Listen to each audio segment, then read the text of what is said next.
Let's now return to our top story about Ukraine ending the supply of Russian gas to Europe, which has triggered some divisive grumbling among some European nations and even hardships for a very small region.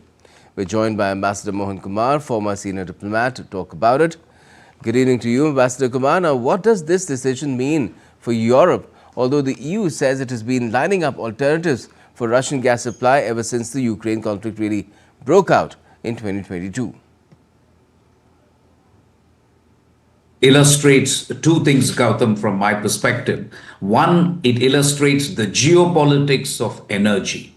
And this is not just economic considerations, as you will appreciate. It's a fallout of the conflict in Ukraine. So it's a question of Europe trying to reduce its dependence on Russia. So geopolitics is playing a huge role in this decision by Ukraine. Second, this decision was expected. So I would describe it more or less as symbolic. Yes, it will have an impact, and we have seen gas prices go up from 45 euros per megawatt hour to 50 euros per megawatt hour, but nobody can pretend that this decision was not coming. It was definitely coming. Russia knew it, Ukraine knew it, the countries of Europe which depended on Russian gas knew this. Third, it illustrates the difficulty for Europe in arriving at a common position. Both Hungary and Slovakia are led by leaders who are pro-Russian.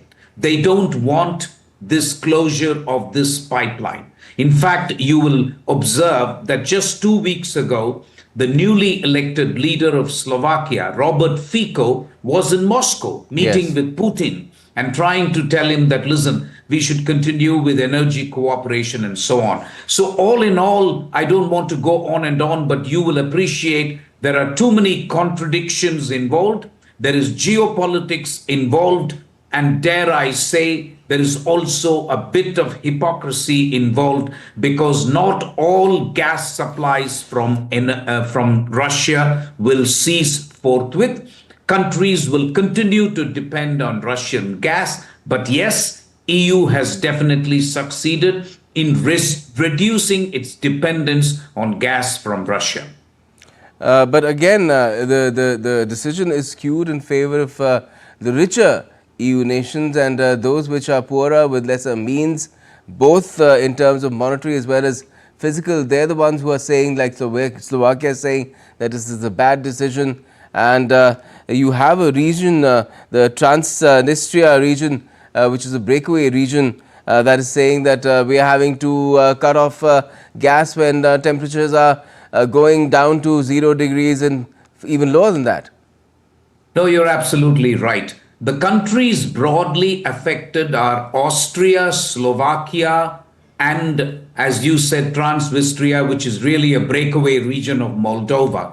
The worst affected is the breakaway region of Moldova, the capital of which is Chisinau, and I am told they even have permission now to collect firewood. If there are in rural areas, they can collect firewood and use it for burning, so that it gives them a little bit of heat, because all electricity supplies are going to be cut off. So that region is the worst affected, and as you rightly say, it's one of the poorest regions of Europe, not yet a member of European Union, but one of the poorest members of Europe. So it's going to be affected the most. Slovakia is also affected economically, because Slovakia was benefiting from the fees that all of this pipeline, which actually goes from Serbia to Ukraine, actually ends up in Slovakia. And from Slovakia, it was, I think, further supplied to countries like the Czech Republic.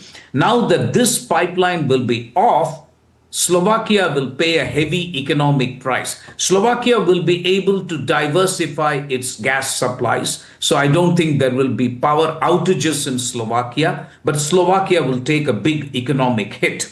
The country which will not be hit that much is Austria. And as you rightly said, it's a rich country. They have managed to get gas from Qatar, United States, elsewhere.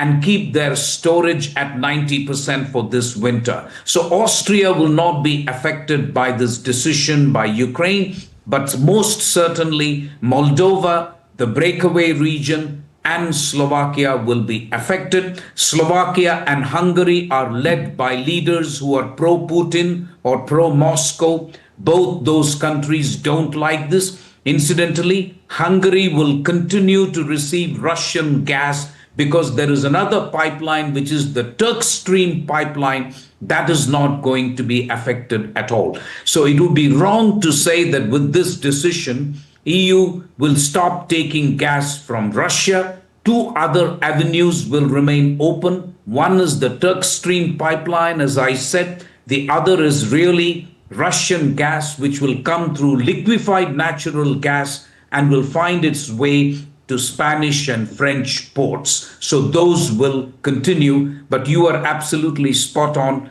Poorer countries will be more affected than the richer European countries. And let me also bring in what Robert Figo said about Ukraine itself, saying that they might have to take reciprocal measures and cut off electricity to Ukraine, which already has frequent attacks on its electricity infrastructure by Russia and its drones and missiles. And what sort of an impact could that have if that sort of a threat? It's an extreme threat, considering it's the height of winters now, if it's carried out. It demonstrates to you that EU unity on the question of Ukraine is not very tight or very strong. It's fragile. And Slovakia has issued a threat so far. I'm not sure they will carry out the threat. Should they carry out the threat, Poland has said that they will step in and make electricity supplies to Ukraine. But as I said earlier, it demonstrates to you that EU is far from completely united on this issue of Russian gas, and it is increasingly difficult to get an absolute consensus among all European countries on the decision to stop Russian gas from entering EU. There is also, as I said, double standard, because while there are sanctions on Russian coal and Russian fuel, there is no sanction on Russian gas. So that is also a bit of a problem, but that gives you an idea of how complicated it is for the Commission in Brussels to arrive at a unified position for EU on the question of energy.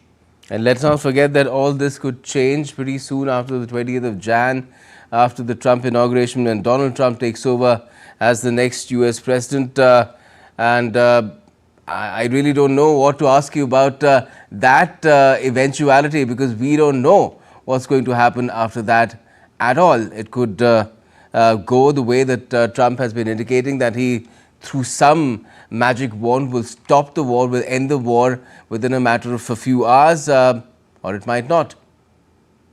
No, you're right. There is the unpredictability of Trump. And anyway, we just have to wait out a little to know what is going on. One thing that will happen is that Europe might convert this situation to its advantage by saying to the US, we will buy more LNG from the United States to tackle the trade deficit, provided Trump does not impose additional tariffs on EU goods and services. So EU, Brussels might use the buying of gas from United States as leverage to ensure that there are no additional tariffs imposed by United States on goods and services from EU. But as I said, it's hard to tell. And as you rightly said, we have to just wait it out and see what Trump brings to the table on the issue of the conflict in Ukraine.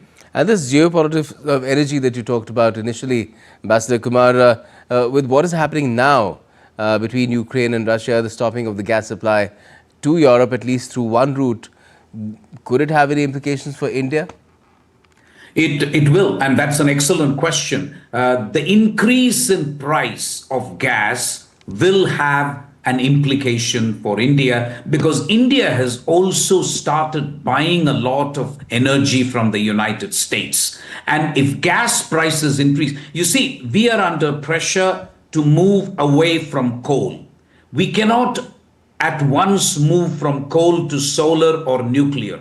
So the gradual change will be you move from coal to gas and then you move from gas to nuclear and to solar. Now, gas, if it becomes more and more expensive, you know as well as I do that 80% of our energy requirements are imported. This increase in the bill for energy will hurt India's fiscal deficit and it will in turn affect India's GDP. So you're quite right. The price of gas will make a difference to India's economy.